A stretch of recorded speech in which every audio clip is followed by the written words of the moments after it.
Hello everyone. Tonight we are traveling back nearly 2,000 years, into a time when the Roman Empire thought it could march anywhere, conquer anyone, and plant its banners in every corner of the known world. Imagine the sound of thousands of hobnailed sandals crunching against the damp forest floor, the shining armor glinting in dappled sunlight, and the banners of the legions swaying proudly in the breeze. The Romans believed themselves invincible, but tonight, as you'll see, even the mightiest eagle can stumble when it flies too far from home. And before we dive into the story, let's take a little moment of honesty. If you were a Roman soldier, marching into an endless forest filled with people who didn't like you, without a good GPS or even bug spray, you would not survive, not even through the first week. So before you get comfortable, take a moment to like the video and subscribe, but only if you really like what I do here. And tell me in the comments where you're watching from, and what time it is right now. It's always fun to see this community light up across the globe. Now,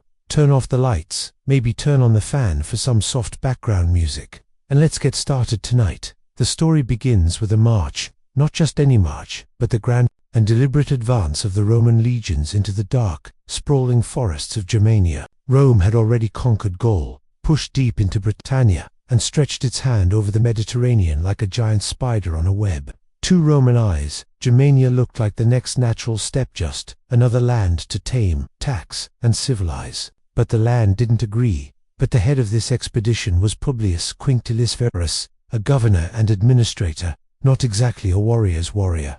His task was simple on parchment: secure the region, spread Roman law, and keep the frontier calm. In reality, it meant leading tens of thousands of soldiers into a landscape that was more mud than road, more shadow than light, and more mystery than map. The legions were confident, though. These were not green recruits, but seasoned men, trained to fight in tight formation, shields locking together like a human fortress, spears and swords ready to punch through any barbarian rush. They carried their standards high, especially the eagle, the Aquila, the very soul of the legion.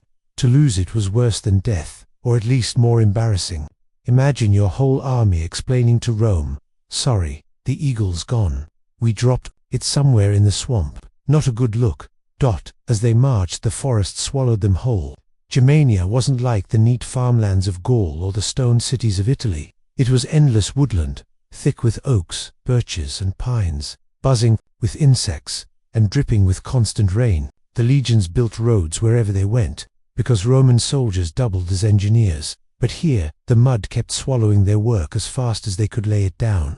A few soldiers joked that the trees seemed to grow back overnight, as if the forest itself was resisting conquest. Historians still debate whether the Romans underestimated the land as much as the people who lived in it, but, either way, both would soon prove hostile. At first, everything looked routine.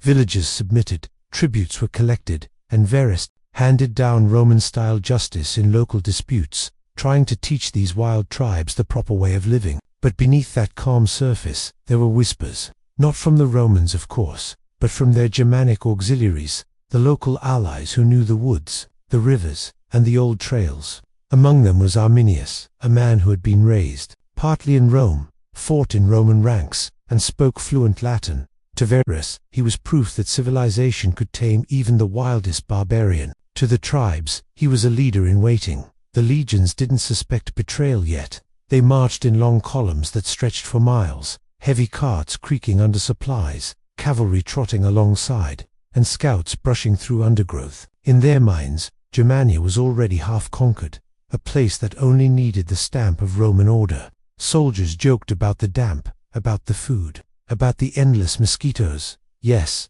those infamous German forest mosquitoes. Some joked that Rome could conquer the world, but never the bugs. Honestly, if you've ever gone camping and forgotten bug spray, you know the true enemy of empire. Still, there was a sense of unease. Even in their disciplined order, the soldiers noticed how quiet the woods could be. No villages for miles, no farmers tilling the fields, no cheerful noise of markets, just the sound of rain dripping from branches, the slosh of boots in mud, and the occasional raven calling overhead. The kind of silence that makes you look over your shoulder and wonder if something or someone is looking back. And in fact, something was hidden in the undergrowth, high in the branches, and scattered along hidden trails. The Germanic tribes were watching. They moved silently, painting themselves in mud and bark, blending into the landscape like shadows. While the Romans saw only endless trees, the locals saw pathways, hiding spots, and natural choke points. Every step the legions took deeper into the forest was one step closer to the trap. But tonight, we're not rushing to the ambush. This is the beginning, when the eagles still marched proudly, the soldiers still believed in their own invulnerability, and Varus still imagined he was bringing law to a people who had none. The arrogance was almost charming in its predictability, almost. Because, as history has shown many times, when you underestimate both nature and people, the price can be heavier than any empire is willing to pay. The shadows among the trees were not just tricks of the eye, nor merely the result of sunlight playing games with mist and branches. They were alive, waiting, breathing, and listening. For while the Romans prided themselves on discipline and the grid-like order of their camps, the Germanic tribes prided themselves on something far less predictable: patience. These tribes had lived in the forests for generations, and the woods were as much a part of their lives as sandals were to the Romans. They hunted there, worshipped there, and fought there, with a familiarity no invader could ever hope to match. To them, the forest wasn't an obstacle, it was an ally. Every thicket could conceal a warrior, every bog could trap a Roman cart, and every winding trail was a perfect place for an ambush. But Germania was no unified kingdom. It was a patchwork quilt of clans and tribes, each with its own chieftains, grudges, and rivalries. Rome had always counted on that division, playing one tribe against another, buying loyalty with coin, or simply showing off the sharp end of a gladius. What made the Roman strategy so dangerous was also what made it fragile, because, if the tribes ever stopped squabbling and stood together, even Rome would have a problem.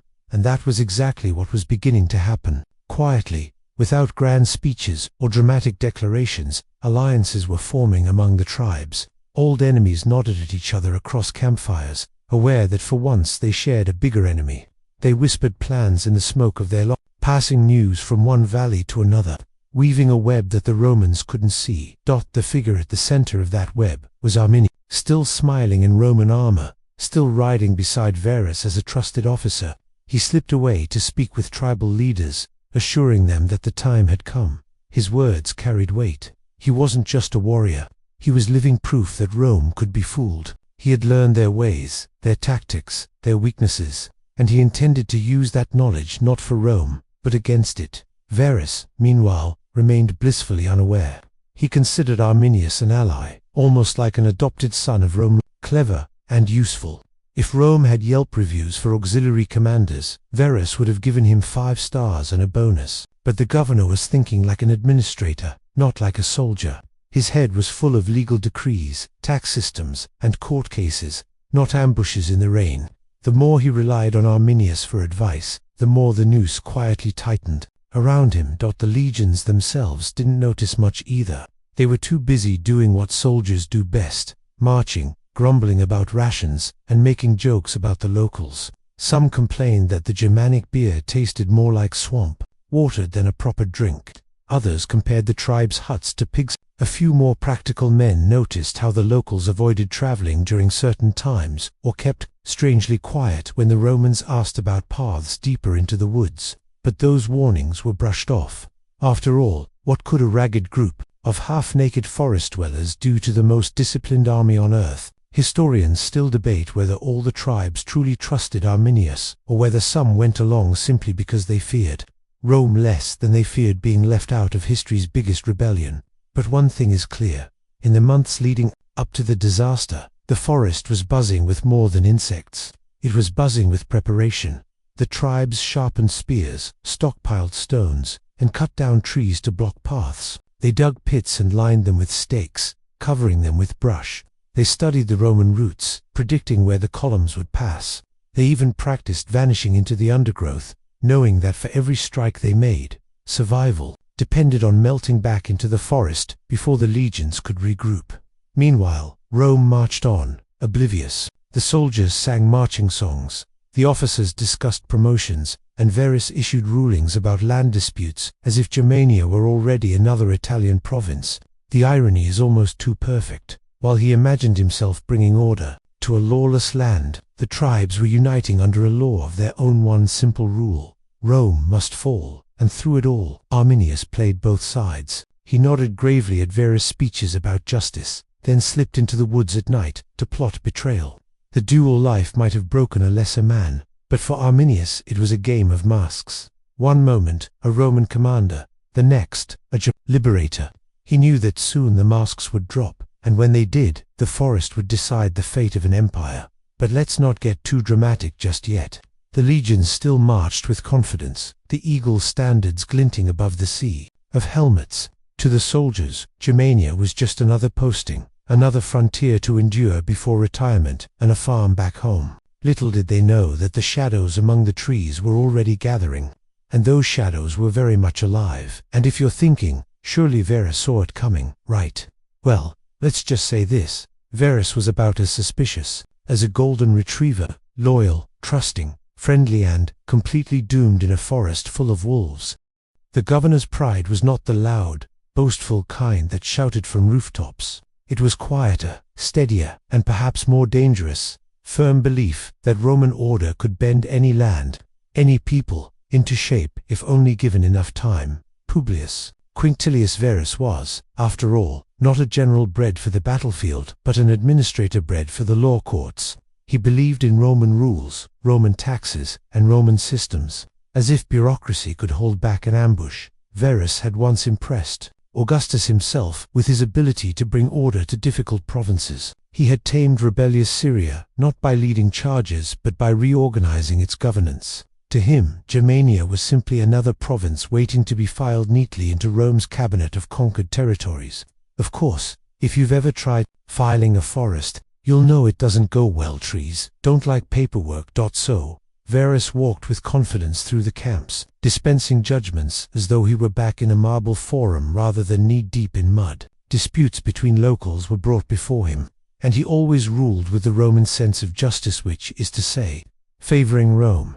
Tribal chieftains quickly realized that Roman law was less about fairness and more about reminding everyone who carried the sharper swords. Still, many of those chieftains bowed, nodded, and played along. Some even offered gifts, though behind their eyes burned resentment. They understood something Verus didn't, that appearances could buy time.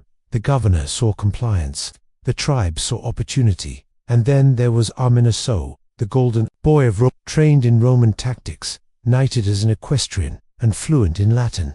He was every Roman's dream of what Germania could become: loyal, civilized, and helpful. Verus trusted him so completely that he often sought his counsel above that of his own legionary officers. It's hard not to wince when you picture Verus nodding earnestly, while Arminius, smiling politely, explained the safe routes through the forest. A few commanders tried to raise concerns. Reports trickled in of restless tribes, of rumors that not all was well in the hinterlands. Scouts sometimes found paths suspiciously empty, villages abandoned, or trails too quiet. A Roman centurion, hardly the type to panic, once remarked that the forest seemed to swallow sounds unnaturally.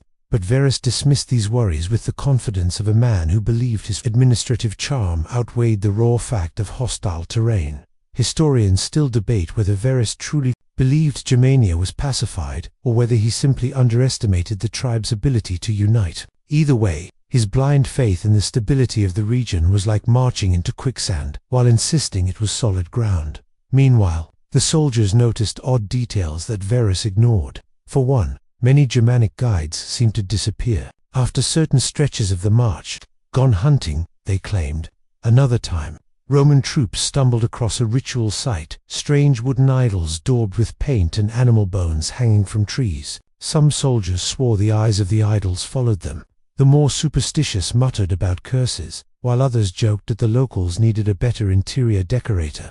The forest, however, did not laugh. Varus continued issuing decrees as if he were standing in a Roman forum. He demanded taxes from tribes who had never paid tribute to anyone, and he punished rebellion with executions meant to frighten others into obedience. He thought he was sowing Roman order.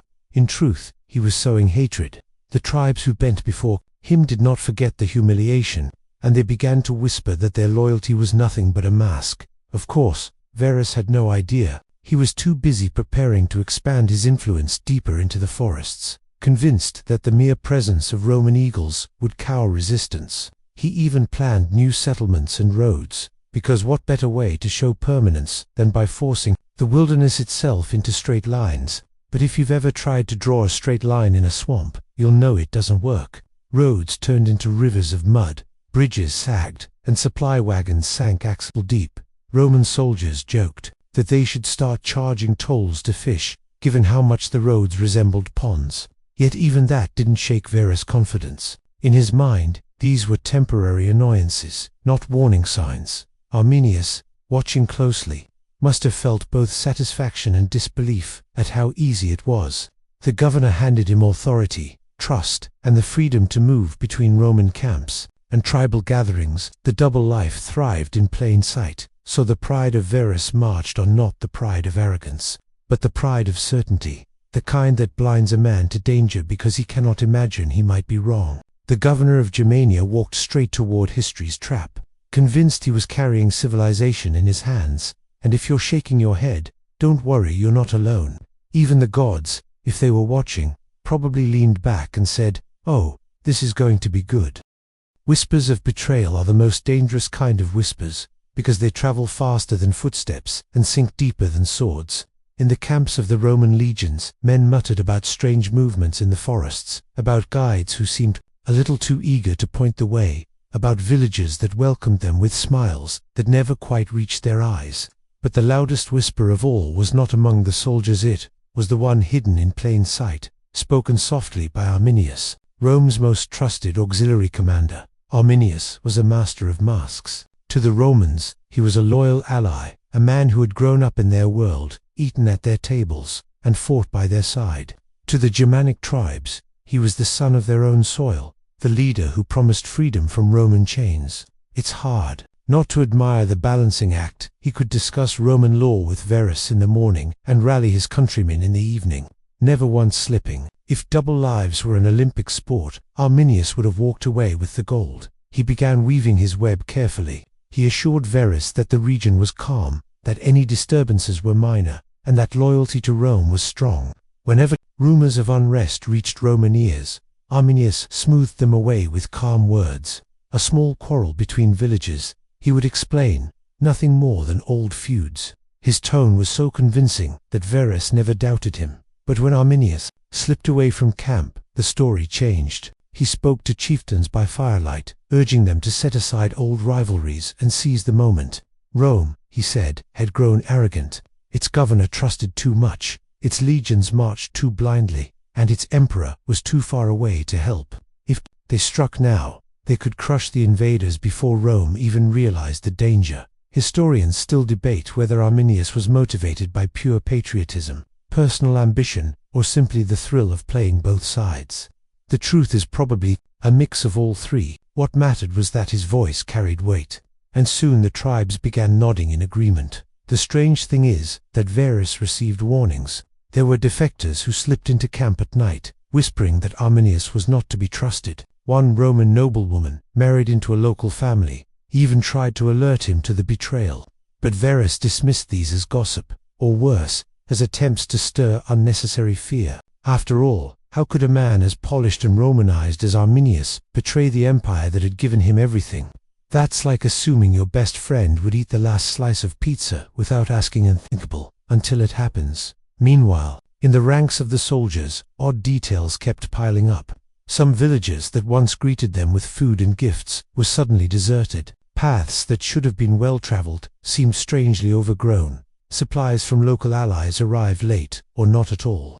A centurion joked that Germania had turned into a magician's act. Now you see the people, now you don't. But the greatest performance was still ahead. Arminius persuaded Verus that several tribes were on the verge of rebellion, and that the legions needed to march through the forest to suppress it quickly. He argued that his knowledge of the land made him the perfect guide, and Verus, without hesitation, agreed. Think about that. The governor handed the survival of 3 legions, nearly 20,000 men, into the hands of a man whose loyalties were already divided. If this were a play, the audience would be shouting at the stage, "Don't trust him." But Verus, in his pride and his certainty, was deaf to those whispers. The betrayal was almost too neat, too perfectly set up. Arminius walked at the head, of the column, pointing out paths and pretending to shield his Roman companions, all while sending secret messages into the forest. The tribes were gathering, moving like shadows, preparing the ground for a blow that would echo through centuries. And so,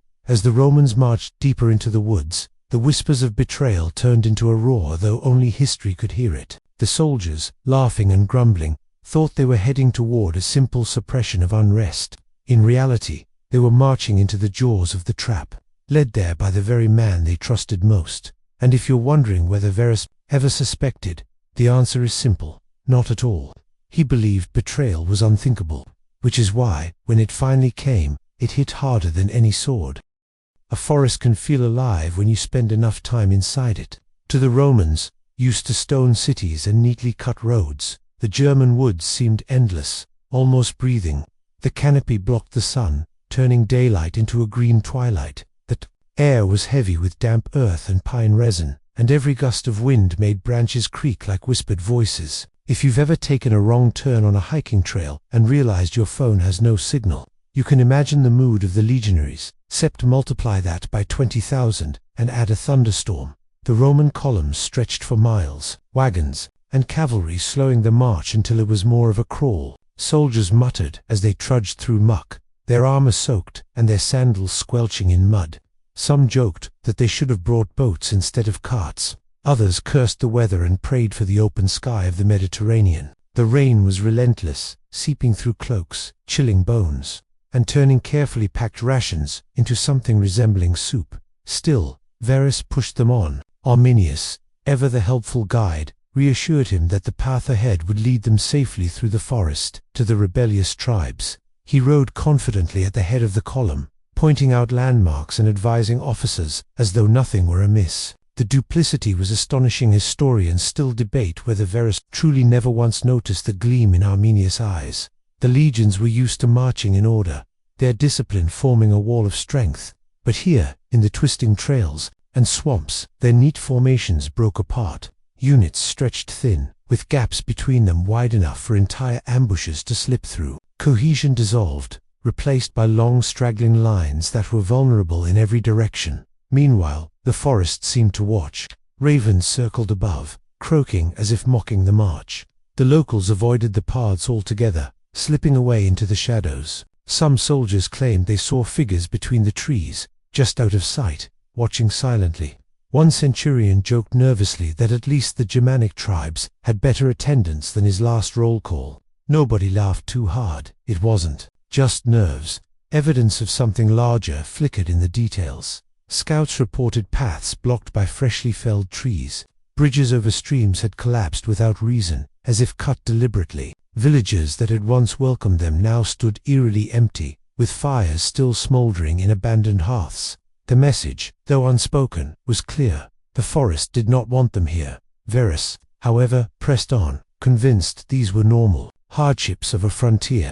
He had dealt with worse in other provinces, or so he told himself. He ignored warnings and dismissed fears, insisting that Roman strength would overcome any obstacle. To the governor, the legions were not wandering into danger. They were simply enduring a rough patch of terrain on their way to another victory. But, to the soldiers, it was different. Their bodies were tired, their tempers short, and their sense of invincibility slowly eroding. Some swore that even the forest floor seemed to swallow them, every step dragging their sandals deeper into the muck. Others joked that Germania was Rome's punishment for eating too many olives. Humor, after all, is what keeps a soldier sane when everything else looks grim. And then came the first hints of what lay ahead. Small skirmishers' arrows loosed from unseen hands, a scout vanishing into the woods, a wagon suddenly toppling into a ditch. Nothing large enough to halt the march, but enough to raise hairs on the back of every neck. Verus dismissed them as bandits or rebels acting out of desperation. Arminius, riding beside him, nodded solemnly, hiding his satisfaction. Historians still debate whether Verus truly believed these incidents were minor, or whether he was simply too stubborn to admit that something bigger was happening. Either way, the effect was the same. The legions marched deeper into the forest, stretched thinner, more vulnerable, and more uncertain with every step. The forest, once simply an obstacle, now became an enemy in itself. Rain, mud, fallen trees, and silence pressed down on the Romans until even their discipline could not disguise the unease. Somewhere out there, beyond the dripping branches and swirling mist, thousands of Germanic warriors crouched, waiting, patient as hunters. The Romans, though, did not see them, at least not yet. For now, all they felt was the forest's gaze, the uncanny sense that every movement was being tracked, every weakness noted. And though Varus remained confident, his men knew in their bones that something terrible was about to happen. If the forest could speak, it would have whispered, "Welcome to Teutoburg." The first blood came with the rain. A storm swept over the forest, drumming on leaves and soaking every soldier to the bone, turning paths into rivers of mud. Visibility shrank until the world was nothing but a blur of dripping cloaks, clanking armor, and the endless march of misery. And then, from the shadows, the attack fell. It wasn't a grand battle with horns and banners, it was chaos. Spears and arrows rained from the trees, striking without warning. Roman shields jerked up in defense, but the enemy was everywhere and nowhere. Warriors lunged from behind fallen logs, hacked at isolated soldiers, then vanished back into the undergrowth before the legions could counter. The discipline that usually gave Roman edge was useless here, where formations dissolved into puddles and shield walls broke apart in mud. For the legionaries, it was like fighting ghosts. One moment, silence, just the hiss of rain on pine needles; the next, screams and the whistle of arrows. Soldiers scrambled to form ranks, shouting orders that were swallowed by the storm. But the forest was too tight, the column too stretched, and the confusion too great. Cohorts that should have been side by side were scattered like dropped coins. Varus tried to rally his men, but the truth was undeniable. The enemy knew the terrain, and the Romans did not. Even worse, the rain made bows and slings unreliable. For the legionaries, while the Germanic tribes had prepared their weapons with care, keeping them dry beneath hides, every strike was deliberate, every ambush precise. Some Romans joked bitterly that at least the rain washed away the blood quickly. Others swore they saw shapes moving in the mist, larger than men, spirits of the forest fighting against them. Superstition spread faster than orders, and fear crept into even the most hardened veterans. Historians still debate whether these accounts were exaggerations, but they capture the panic of that first ambush perfectly. The legions weren't fighting a normal battle. They were fighting the unknown. Despite the chaos, Roman training didn't vanish entirely. Officers barked commands, centurions banged their shields, and soldiers tried to regroup. They hacked back at attackers when they could, driving them off with the short, brutal thrusts of their gladi. But the damage was done. Dozens lay dead or wounded, and the column slowed even further as carts overturned and mules panicked in the storm.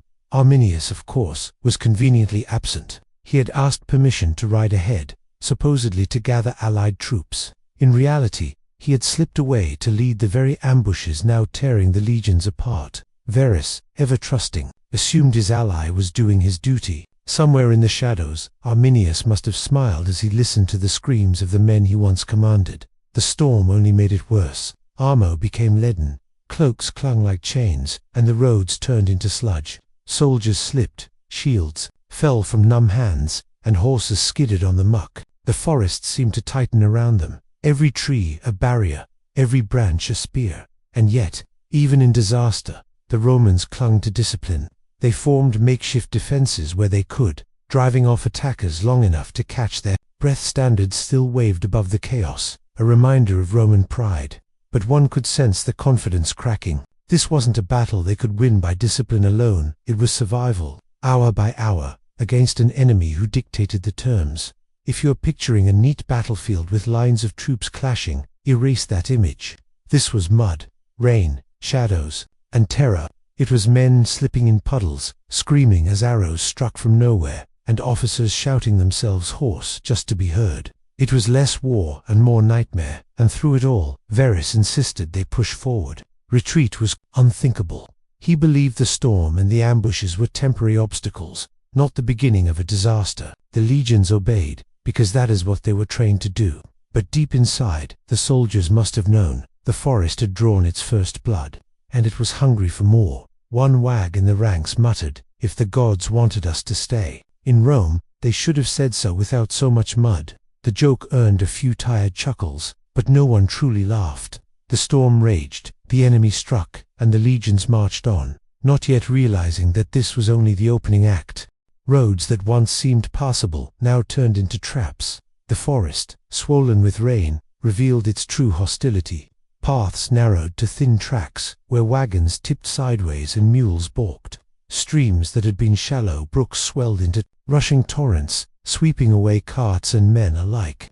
Every step forward was paid for in sweat, curses, and blood. The legions had marched across deserts and mountains before, but here in Germania, even the ground itself fought back. The Roman column, stretching for miles, was now a parade of misery. Men staggered under waterlogged shields, armor clanking heavily with every movement. Cavalry tried to scout ahead, only to find their horses bogged down in swamps that reached up like sticky hands. The supply wagons sank axle deep, and soldiers had to cut down trees just to pry them free.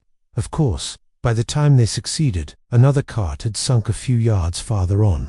One frustrated soldier muttered that Rome could conquer nations, but not mud. Probably the most accurate assessment of the entire campaign, and always, the enemy watched. The Germanic warriors never launched a full assault. Instead, they harassed constantly, striking from cover, then vanishing before the Romans could strike back. Spears and javelins whistled out of nowhere, felling men who barely had time to raise a shield. Every clearing, every narrow pass, felt like an invitation to ambush. The soldiers trudged on with eyes darting nervously into the trees, half expecting death with every step. Verus insisted on keeping the column moving, convinced that only by pressing forward could they escape the forest's grip. But the more they moved, the more disorganized they became. Cohorts that should have been tight blocks of steel now stumbled in scattered groups, separated by terrain and chaos. Once, Rome's strength had been its order.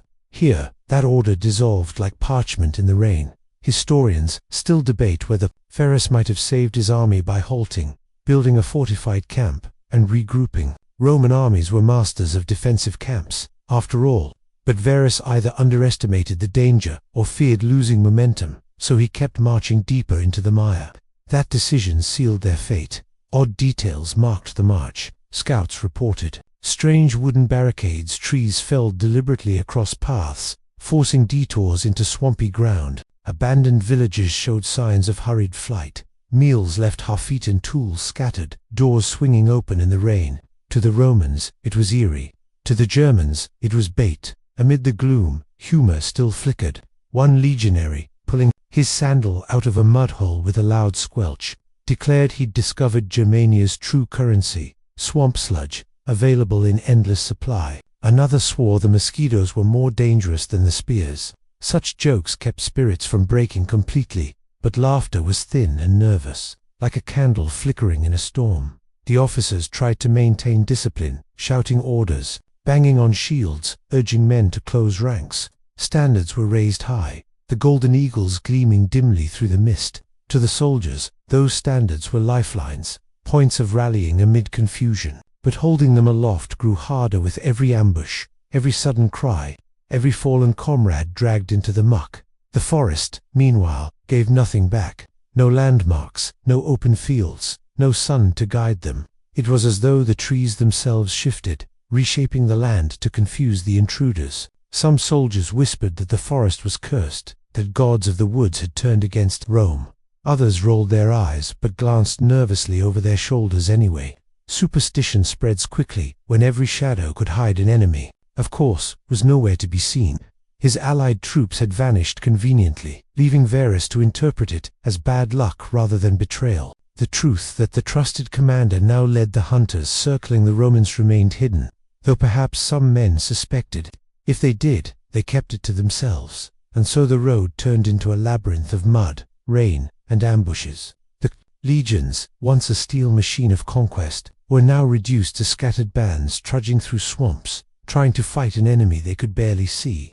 The forest was no longer just a setting, it was the battlefield itself. Every root and shadow, conspiring against them. Rome had marched into Germania with the arrogance of conquerors. Now, step by step, mile by mile, that arrogance was being stripped away, replaced by the cold realization that they were not in control. The jungle of the north was teaching the empire a lesson it would never forget. Sometimes, the road itself is the trap. The turning point came when the unthinkable happened. One of the eagles fell. For the Roman legions, losing a golden standard was more than losing a piece of metal that was like losing the soul of an entire unit. The eagle was the symbol of Rome's eternal strength, the talisman that bound men together in loyalty and honor. To see it ripped from their ranks was a wound deeper than any sword cut. It began in the chaos of another ambush. Rain still poured down in sheets, the forest floor a slurry of mud and broken branches. As the columns struggled through a choke point between two low hills, Germanic warriors struck with sudden ferocity. Javelins rained down like a deadly storm, their shafts quivering in the earth, and shields alike. The Romans locked their formation, but the muddy slope made their famous wall of shields clumsy and uneven. At the heart of the formation, one standard-bearer clutched the eagle of his legion. He fought with desperation, cutting down a German who lunged for the staff. Another came from behind, striking at his legs, sending him stumbling. In the struggle, the standard tipped. For a moment, the golden bird hovered in the air, then crashed into the mud. A roar erupted from the Germanic fighters, as if the forest itself cheered. The bearer tried to recover, lunging forward despite his wounds, but 3 more warriors swarmed him, dragging both man and eagle into the undergrowth. His screams were swallowed by the storm, and then he was gone. The Romans who saw it were struck by horror. Men who had endured hunger, exhaustion, and ambush, without flinching, now faltered. To lose the eagle was like watching Jupiter himself abandon them. Of course, some soldiers reacted with gallows humor. One muttered that perhaps the Germans just wanted a new mascot for their campfire stories. Another swore he saw the eagle's golden wings glint mockingly as it disappeared into the trees, flying away from us faster than we're marching. But behind the strained jokes was fear, raw and gnawing. The eagle was more than was the pride of Rome, and now it was gone. Verus heard the news almost immediately. His face, already drawn from sleepless nights and worry, darkened further. He tried to rally his men, urging them to hold steady, insisting the eagle could be recovered. But his voice carried less conviction than before. Even his officers, hardened veterans of Syria and Illyria, exchanged grim looks. They knew what the loss meant. Rome's enemies across the empire would rejoice when they heard. Historians still debate whether the loss of the eagle directly broke the army's spirit, or whether it was simply another wound in a campaign already doomed. What is certain is that the psychological impact was devastating. For soldiers who had once believed themselves invincible, this was proof that the gods had turned their backs. Meanwhile, the Germans made sure the Romans understood the humiliation. Scouts reported seeing the eagle paraded from a distance, raised high on a makeshift staff as warriors howled their triumph. Some claimed they heard drums echoing through the forest that night, a rhythm that mocked the beat of Roman war horns. Whether true or imagined, the effect was the same. Dread seeped deeper into every cohort. Oddly enough, some soldiers focused less on the eagle and more on practical misery. One legionary was overheard complaining that if they didn't recover their supply wagons soon, he'd trade his entire pay for a half-burned loaf of bread. Another swore the mud itself had swallowed his spare sandal, probably still marching on without him somewhere. These small grievances, trivial compared to the disaster unfolding, gave the men something to cling to besides despair. Still, the eagle's fall could not be ignored. Roman pride had taken a wound that no shield wall could protect against. Germans pressed their advantage, harassing with greater boldness, knowing their enemies were shaken. For the first time, whispers spread through the Roman ranks, whispers not of survival, but of inevitable defeat. And so, in the rain and shadows of the Teutoburg forest, the eagle of Rome lay captured. The legions trudged on, slower, more fearful, their heads lowered, not just against the storm but against the crushing weight of dishonor. The road was no longer about reaching safety. It had become a march through shame. Rome had built an empire on the image of unbreakable discipline and the sacred bond between soldier and standard. Now, in the dripping darkness of Germania, that bond had been broken, and with it, the empire's illusion of invincibility began to crumble. Verus' desperation grew with every sodden step forward. The once proud governor of Germania now looked more like a bedraggled traveler caught in a storm than a commander of Rome's finest. His purple cloak, soaked through, clung to his shoulders, like a shroud, while mud caked his boots and weighed him down with each stride. Officers rode beside him, their armor dulled by rain, their expressions grim, but none dared to say what all of them thought. The situation was slipping beyond any hope of control. The Germanic warriors, emboldened by their successes, pressed harder. They didn't throw themselves into open battle, no, that was Rome's game. Instead, they harassed relentlessly, a swarm of shadows in the trees. Every javelin that struck from nowhere, every horn that sounded in the mist, chipped away at Roman morale. Soldiers muttered that even the owls overhead must have been in league with Arminius, given how often their calls came just before an ambush. One weary legionary even joked that the forest had an excellent postal system, delivering bad news to the Germans before Rome ever heard it. Verus tried to rally his troops, calling upon the discipline of the legions, reminding them of their victories in faraway lands, but his words carried less weight in the dripping forest than they had in the marble halls of his governorship. Men marched because they had no choice, not because they believed in him. For the first time, cohorts began to break formation, simply to move faster or seek higher ground. To a Roman officer, such disarray was unthinkable. To the soldiers trudging through waist-deep mud, it was survival. Odd details marked their suffering. One supply wagon, abandoned in the muck, spilled its cargo of amphorae. The soldiers, half-starved and desperate, smashed them open, hoping for wine, only to find the amphorae filled with vinegar, meant for cleaning wounds. The smell lingered in the rain-soaked air, sharp and sour, as though mocking their thirst. Another bizarre sight was a soldier who tied branches to his sandals to keep from sinking in the mud. An early prototype of snowshoes, though considerably less effective. He slipped every third step, but at least he had provided the others with some comic relief. Historians still debate whether Verus might have salvaged the situation by ordering an immediate retreat, abandoning the wagons and cutting straight for the Rhine. Yet such a retreat would have meant leaving behind the wounded, the supplies, and most unforgivable of all the other eagles still carried by battered cohorts. Verus clung to the hope of regrouping, of holding on just long enough to recover order, but with every hour, the forest stripped away another piece of that illusion. At night, the Romans lit campfires where they could, but the rain often doused even those fragile comforts.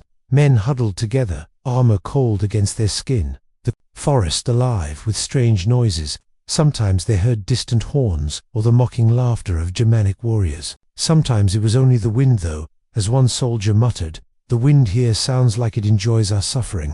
The officers debated strategies. Some urged Verus to dig in and build a fortified camp. Others pressed for speed, hoping to outrun the ambushes. Verus, perhaps overwhelmed, tried to do both, an impossible compromise. They built half-hearted defenses, then abandoned them by morning. They marched faster, then slowed when exhaustion set in. The result was neither firm nor swift, but a wavering in between that satisfied no one. Despite everything, humor surfaced in unexpected places. One legionary, slogging knee-deep in mud, declared he'd gladly trade his sword for a good Roman road. Another suggested they were already in Hades and had simply missed the part where Charon ferried them across the river. A third swore that if he survived, he would open a tavern called the Drowned Legionary and never step foot in a forest again. The laughter, though strained, reminded them that despair had not completely crushed their spirits yet. Verus himself, however, bore the weight of command. Reports came hourly, more cohorts scattered, more officers killed, more wagons abandoned. Every message seemed to chip a little more from his composure. His aides noticed how he stared into the rain, lips pressed tight, as though already rehearsing the speech he might never give in Rome. By the end of the day, the army was no longer a unified force, but a wounded beast, staggering toward its death. Cohorts moved in fragments, standards barely visible through the mist, soldiers clinging more to survival than to orders. The Germans circled like wolves, waiting for the right moment to strike again. Rome had sent Verus to pacify Germania. Now, surrounded, outmaneuvered, and stripped of the illusion of control, the governor could only cling to the fading hope that his men might yet find a way out of the forest's jaws. But even he must have felt, deep down, that the jungle of Germania was already tightening its grip, and there would be no release. The ordeal stretched into 3 long days, each one blurring into the next under the endless drizzle and gloom. For the Romans, time no longer felt like a measure of hours, but of suffering. How many men fell before dawn? How many wagons sank before noon? How many ambushes struck before night? The forest became a living nightmare, twisting paths into dead ends and swallowing every shred of discipline the legions once held sacred. On the first day of this terrible stretch, the Germans harried them without pause. Every ravine, every slope, every clearing became an opportunity for ambush. A man might be marching one moment and pierced through by a spear the next, his comrades unable to strike back at an enemy who melted instantly into the trees. The soldiers joked bitterly that the Germans had invented invisible warfare, though in truth it was simply perfect use of terrain. Food ran scarce, supplies had been abandoned, wagons lost, and hunting in the soaked forest yielded little more than bitter roots and the occasional unlucky rabbit. One odd detail stands out in the chronicles. Some men boiled their leather straps, softening them into something vaguely edible. It was a desperate act, though one soldier quipped that at least the dining options in Germania were consistent mud for breakfast, leather for dinner. Sleep offered no relief. The camps, when they managed to build them, were little more than clusters of fires in a sea of darkness. The rain often drowned the flames, leaving the legions in the cold. Men huddled under cloaks, listening to the shrill cries of owls, the snap of branches, and the sudden blast of enemy horns echoing through the night. Some swore that the forest itself whispered, warning them that death was near. Historians still debate whether these stories were exaggerations or the hallucinations of exhausted men. Either way, the fear was real. By the second day, exhaustion gnawed at the legions as much as hunger. Cohorts, once drilled into perfect precision, now moved like scattered bands of refugees. Officers shouted themselves hoarse, trying to restore order, but the ground itself betrayed them, mud sucking at their boots, streams swollen into rivers, wagons shattered and abandoned. Even the famed Roman engineering skills could not build a road through a swamp that seemed determined to eat them alive. The Germans, on the other hand, grew bolder. They launched coordinated strikes, cutting off stragglers, dragging men screaming into the undergrowth. From a distance, the Romans sometimes saw flickers of movement warriors darting between trees, shields painted with wolves and boars. They seemed like ghosts, untouchable and mocking. A legionary muttered that Germania had more spirits than men, and most of them carried spears. Amid all this, strange moments of dark humor flickered. One soldier, drenched to the bone, lifted his helmet skyward and declared that at least Jupiter was giving them a free bath. Another, trying to cheer his comrades, sang a bawdy marching song about a tavern girl in Golf, whose voice cracked from exhaustion, making the tune sound more like a dying goose than a melody. Even in misery, the Romans found ways to laugh, because the alternative was silence, and silence meant admitting they might not survive. The third day was the cruelest. By then, the army was broken into fragments. Some groups tried to fight their way through, only to be surrounded and slaughtered. Others huddled defensively, hoping reinforcements would appear, though deep down, they knew none would come. Varus himself pushed his officers to keep pressing forward, but even he must have seen the futility. The forest did not end. The rain did not stop. The Germans did not relent. At noon, on that final day, the Romans attempted to rally. Trumpets blared, shields locked, and for a brief, shining moment, the legions resembled their old selves, again disciplined, unyielding. The pride of Rome, they charged up a hill, driving the Germans back. But victory was fleeting. At the crest, they discovered the ground gave way into another swamp, and as they stumbled forward, javelins rained down from the trees above. The formation broke apart, men falling into mud that swallowed them faster than they could rise. When the sun finally sank, though no one could see it, through the storm the Roman army was no longer an army. It was a scattering of survivors, clinging to standards, to comrades, to the faint hope that they could escape the forest's jaws. But by then, hope itself was as thin as the smoke from their dying fires. 3 days, that was all it took for the most disciplined military machine in the world to unravel in the heart of Germania. 3 days of terror, hunger, and exhaustion turned legions into fragments, and fragments into nothing. The forest had not merely defeated, Rome it had consumed. By the 4th day, Rome's iron wall of discipline had splintered into shards. What had once been a machine of steel and order now staggered as a scattered mob of survivors. Cohorts collapsed, not from lack of courage, but from sheer exhaustion, and the relentless harassment of an enemy that never allowed them to breathe. Broken lines became broken faith, and for the first time in living memory, Roman soldiers no longer believed their gods, generals, or tactics could save them. The Germans pressed harder, sensing the moment of collapse. They poured from the trees, in waves, sometimes in groups of 10 or 20, sometimes in hundreds, striking like wolves at the weak points of the column. Every attack bled more strength from the Romans, forcing them to leave the wounded behind. Some soldiers, too tired to fight, simply lay down in the mud and closed their eyes, as if surrendering to the forest was easier than facing another spear thrust. One legionary muttered bitterly that Rome had conquered the world, but the world was now conquering Rome, one raindrop at a time. Odd details dotted the chaos. A centurion, his helmet lost and face streaked with blood, was seen using a cooking pot as protection against arrows. Another soldier clutched a child's wooden toy, found in one of the abandoned villages as though it were a good luck charm. The forest floor itself was littered with surreal images: shattered shields, overturned wagons, horses stuck belly deep in mud, amphorae leaking their contents into the dirt like offerings to indifferent gods. Varus still tried to impose order, but his voice no longer carried authority. When he shouted, men obeyed more from habit than conviction. His officers fared no better. Some were cut down mid-command, others simply disappeared in the storm of javelins. Standards, once beacons of pride, now became targets for Germanic fighters, eager to drag them into the shadows. To lose an eagle was shame enough, but now even the lesser standards toppled, one by one. Historians still debate whether this moment marked the true breaking of Rome's illusion of invincibility. For centuries, legions had been the embodiment of order against chaos, civilization against wilderness. Yet here, in the Teutoburg forest, the wilderness swallowed that order whole. Rome's famed discipline crumbled not in a grand final battle, but in mud, rain, and endless ambushes. The men themselves sensed it. Whispers ran through the ranks: "The gods are gone. The forest wants us." Some even blamed Varus directly, muttering that he had led them into a death trap. A few cursed Arminius by name, realizing too late that their trusted ally had orchestrated this disaster. One soldier, half crazed with fear, declared he would rather face 10 lions in the Colosseum than another night in this cursed wood. And yet, through the horror, humor still flickered. A legionary, stripping off his waterlogged cloak, joked that he should have joined the navy since he was already soaked like a sailor.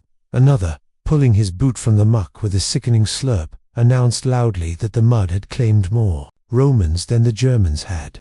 A third swore that if the forest truly wanted them gone, it should just open up and swallow them whole. Already, after all, it had taken most of their wagons. But the laughter, faint as it was, could not mask the truth. Rome's men were breaking. Entire cohorts ceased to exist, their survivors absorbed into other units or wandering aimlessly. Officers no longer spoke of strategy but of survival. The forest seemed endless, every tree blending into the next, every path leading to another trap. By the end of the day, the Romans were not marching but stumbling, clinging to one another like castaways in a storm. The legions had been shattered, their standards lost, their pride in ruins. Broken lines meant more than broken formations. It meant broken spirits. Rome itself seemed to bleed in the shadows of Teutoburg. And still, the Germans watched from the trees, patient, waiting, knowing the end was near. Varus knew, by the time the army staggered into yet another choke point of swamp and tangled trees, he could no longer deny it. The legions were finished. Survivors still clung to their shields. Officers still barked orders, but it was the performance of a tragedy whose end everyone already knew. For a Roman commander, there was no worse fate than presiding over the annihilation of his own men. The governor's mind turned inward. He had been entrusted with Germania, with the might of 3 legions, with the faith of Augustus himself. And now, here he stood in a wasteland of mud, rain, and corpses. He had lost the eagles, lost the discipline, lost the path home. To be captured by the Germans was unthinkable. Roman leaders did not survive defeat in the wilderness, not as prisoners. The humiliation alone would be worse than death. As night fell, Varus gathered his closest officers. The rain drummed steadily on their helmets, streaking their faces like tears. He spoke quietly, words lost to history, but intent clear. He would not be taken. Tradition held that a Roman commander should fall with honor, sparing himself and his family the disgrace of capture. His aides, grim-faced, accepted his resolve. Historians still debate the exact details. Some sources claim Verus fell on his own sword in the traditional manner, his final act a gesture of Roman dignity amid ruin. Others suggest his body was burned hastily by loyal officers to prevent it from being desecrated by the enemy. Still others whisper that he begged for death at the hands of his guards. No account can be verified, but all agree on the outcome. Verus died by his own choice, and with him, any hope of restoring order vanished. The news spread quickly through the ranks. Some men cursed him for abandoning them. Others pitied him, recognizing the crushing weight he bore. A few, perhaps, even admired the act, seeing in it a final echo of Roman honor. But whatever they thought, his death marked the collapse of leadership. The army was no longer commanded, it was scattering like leaves in a storm. Odd moments still punctuated the tragedy. One centurion, refusing to give in, climbed a boulder and blew his horn so furiously that his cheeks bulged like a wand. He was cut down within minutes, but the sound lingered briefly in the rain, a hollow parody of Roman discipline. Another soldier, delirious from wounds, staggered about shouting that Augustus himself was coming with 10 more legions to save them. His comrades followed him a few paces before realizing it was madness. Even in the collapse, humor flickered darkly. A legionary, dragging himself through the mud, muttered that Verus had at least spared them the trouble of reporting this mess in person. Another swore that if they survived, he would write a play about it, called How Not to March Through a Forest. Of course, no such play was ever written, but the sentiment reflected the surreal absurdity of their doom. With Verus gone, the Germans pressed even harder. They knew the Roman commander was dead, or if not, they knew the army no longer had a head. Waves of warriors poured in from every side, not just harassing but overwhelming. Survivors fled blindly, some toward swamps, others deeper into the woods, few ever finding their way back. Standards toppled into the mud, weapons clattered from trembling hands, and the proud legions of Rome dissolved into scattered, desperate men. The final choice of Verus did not save them. It could not, but it etched his name forever into the annals of disaster. For the Romans, he became both scapegoat and symbol, the man who lost 3 legions in the forest of Teutoburg, the man whose pride and despair ended in self-destruction. Rome had endured defeats before, but never like this. Never in such numbers, never in such humiliation, never with such a haunting image of its governor choosing death rather than face the consequences. The fall of Verus was more than the fall of a commander, it was the fall of Rome's illusion of control over Jerusalem. When the last Roman formations collapsed, silence slowly settled over the Teutoburg forest, but it was not a peaceful silence. It was heavy, oppressive, the kind that followed slaughter. The rain eased, leaving behind a mist that curled among the trees, drifting lazily over the ground where thousands of bodies lay broken. The forest floor was a carpet of corpses, shields, and shattered spears, as if the earth itself had feasted on Rome's pride. The battlefield did not resemble the triumphs Rome loved to carve in marble. There were no grand charges, no decisive victories won by brilliant maneuvers. Instead, there was only ruin. Legionaries lay where they had fallen, many still clutching their shields, their helmets cracked, their armor rusting already in the damp.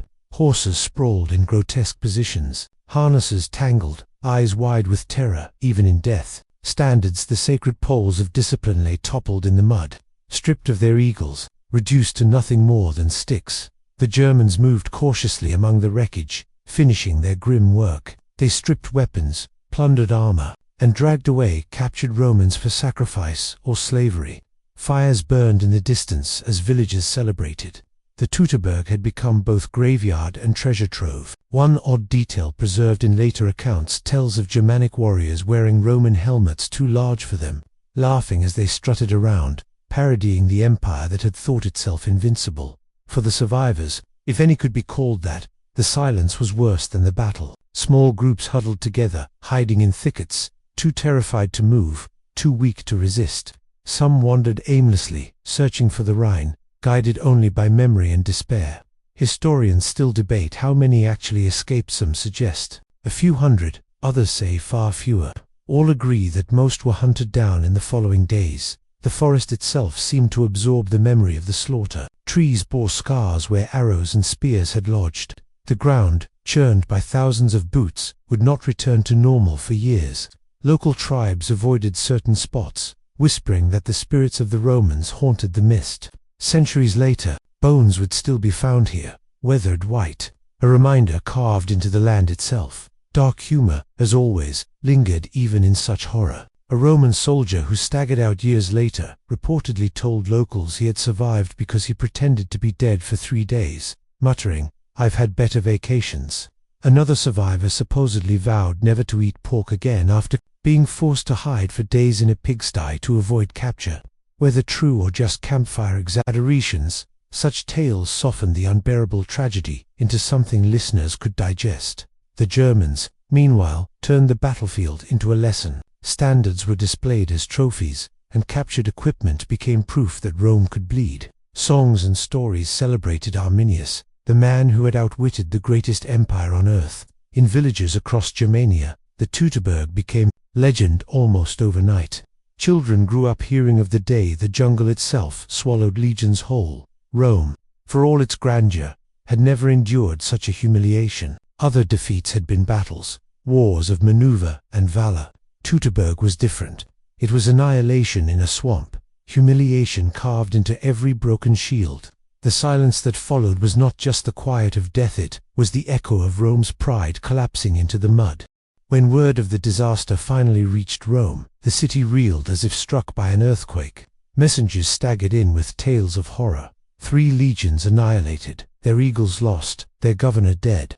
At first, some senators refused to believe it. Rome had suffered setbacks before, yes, but the destruction of entire legions in a single campaign, that was unthinkable. Yet, as more survivors trickled back, broken men who could barely describe what they had endured, denial gave way to dread. The Emperor Augustus himself was devastated. Ancient accounts tell of him wandering his palace in despair, striking his head against the walls, and crying out, "Quintili vara, legiones retha, veris, give me back my legions." Whether those words were literal or a historian's embellishment, they captured the raw truth. Augustus felt the loss as both a personal betrayal and a national catastrophe. For a ruler who had crafted Rome's image as invincible, the Teutoburg disaster was a wound that cut straight to the heart of empire. The Senate, usually quick to assign blame, hesitated. To condemn Verus was easy. His pride and negligence had clearly played a role, but condemning him alone ignored the deeper problem. Rome had underestimated Germania itself. The forests, the swamps, the weather, and the tribes, they had all combined into a nightmare that even Rome's finest could not overcome. Some senators whispered that perhaps the gods had drawn a line, marking Germania as a land beyond Roman reach. Odd details colored the aftermath. The Romans, obsessed with omens, pointed to strange signs that had supposedly foretold the disaster: eclipses, lightning strikes on temples, even chickens that refused to eat before the campaign began. Superstitious or not, these stories spread widely as people sought to explain how the world's greatest army could vanish in the trees. Augustus responded with grim practice. He reinforced the Rhine frontier, dispatched generals to stabilize the border, and forbade reckless campaigns into the German interior. The dream of pushing Rome's borders deep into the forests evaporated overnight. From that point on, the empire shifted to a strategy of defense, fortifying what it held, rather than gambling on conquering lands that swallowed legions whole. Yet not all was fear and mourning. Some Romans sought humor as a shield against despair. A poet mocked the Germans by suggesting they had simply given Rome an early tax payment in the form of stolen armor.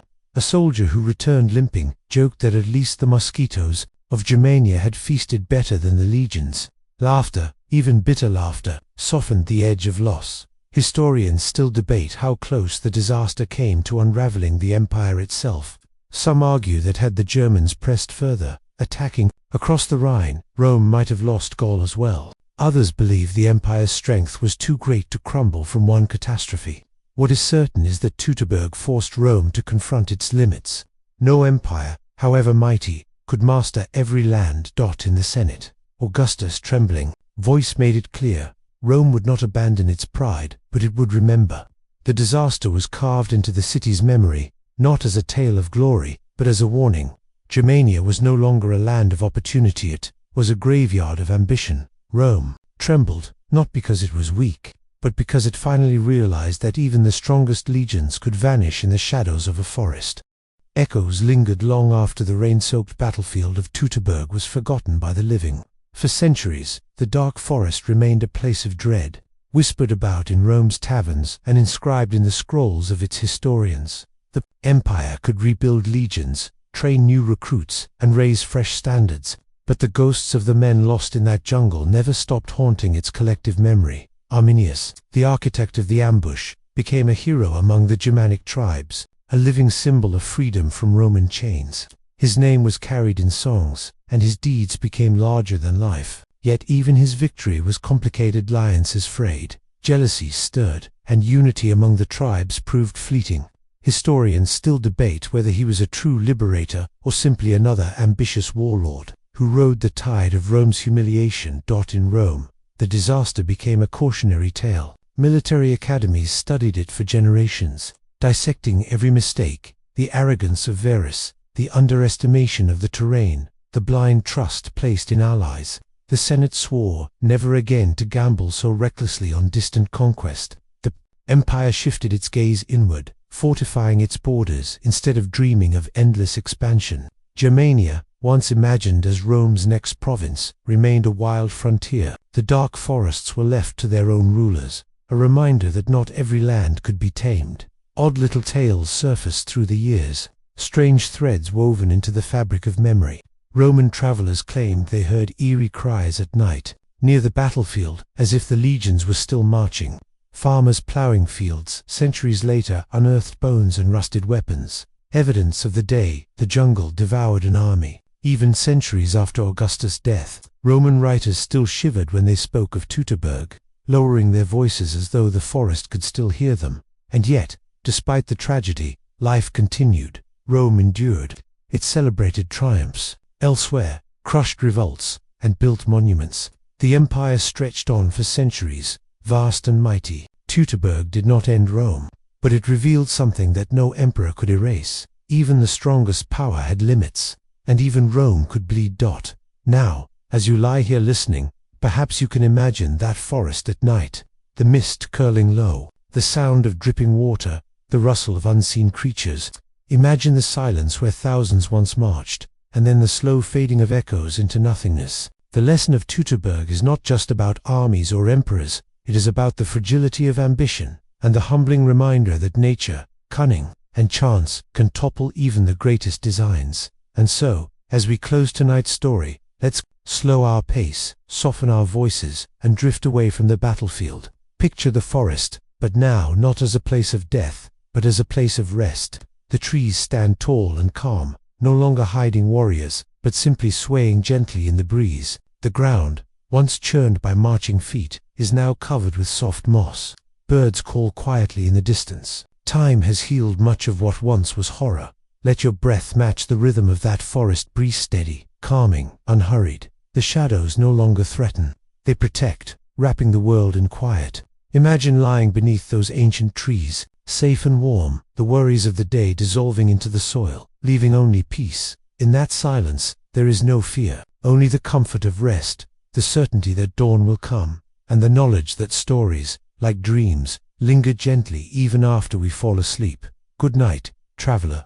May your dreams be free of battle, filled instead with calm paths, kind stars, and quiet forests that welcome you with open arms.